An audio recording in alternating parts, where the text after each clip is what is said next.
So yeah, I guess maybe we should get into the test rides a little bit. So we went to Ducati Tampa Bay on Saturday, and we were hosted by, well, the owner was there, Trevor Varney, and Madison, or Maddie, the marketing person. She was really nice and helpful. She called us on the phone, and actually it was really well organized. They took schedule, like they had scheduled every half an hour, like different demo, and she let us do 2 different. I actually ended up doing 3. Because one time I was standing out there and they were just like, "Well, we got an extra bike." Which, after doing it, I was kind of like, now I see why the bike nobody wanted it. It was a scrambler. Which, whew, yeah, when you're test riding a scrambler and everybody else is on like those massive V4s and the monsters, right. Like yeah, I was reaming that thing out and they were just like leaving me in the dust. Big shout out to Trevor. He was nice for having us. Really nice, friendly. He's the owner there. Yeah, he owns it, and he also owns the store in Largo that we went to for the MV Agusta and the Aprilia test ride. And I'm wearing my Ducati shirt today.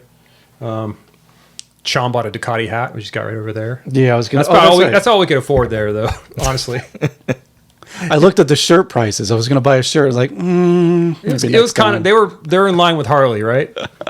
like I was looking at some of that Harley gear when we visited their dealership, and honestly, the Triumph stuff's pretty expensive too. I go in there all the time, and I'll see a shirt, and I'll go, "Oh, that's really cool."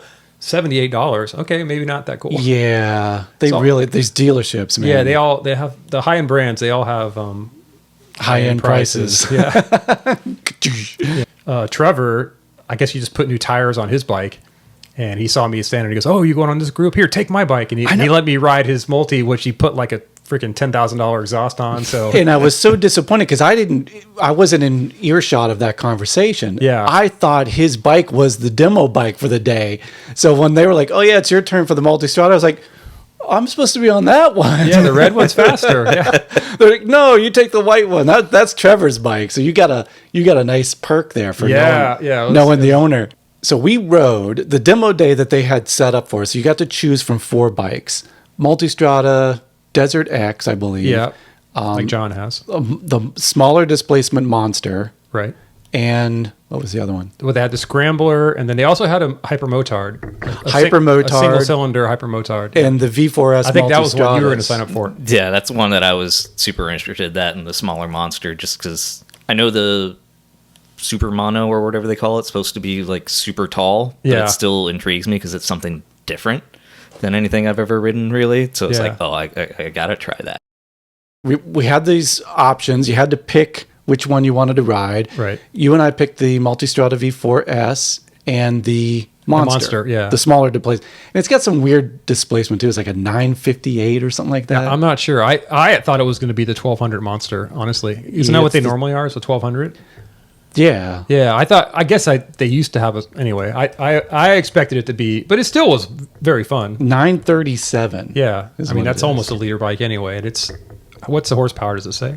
111 horsepower. Yeah, so that's, it's a very, I think it only weighs 400 pounds or something like that. That's a pretty good, yeah. Like I wasn't having trouble keeping up. The only thing was there is 0 wind protection on that, and so on the second test ride, I was riding that one, which we probably put some footage up here. I think I sent you a video. Yeah. And I mean, I was holding on for dear life with that wind just trying to push me off. That's the whole thing with naked bikes, man. I just can't.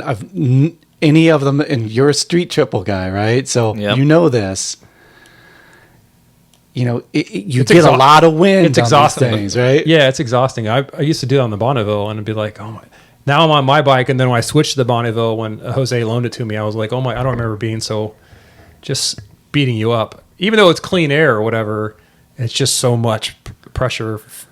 Unless you're going like 50 or whatever, then it's fine. But what'd you think of the bikes? What was your impression, your takeaways? Yeah, so like I said, the Scrambler, I rode the Scrambler. What happened was they were getting ready to go out, and they're like, anybody want to ride? We've got 2 bikes available, and one of them was a Desert X. So I'm like, I'll ride it, and I went to grab my helmet, and I turned around, and some other guy was climbing on it.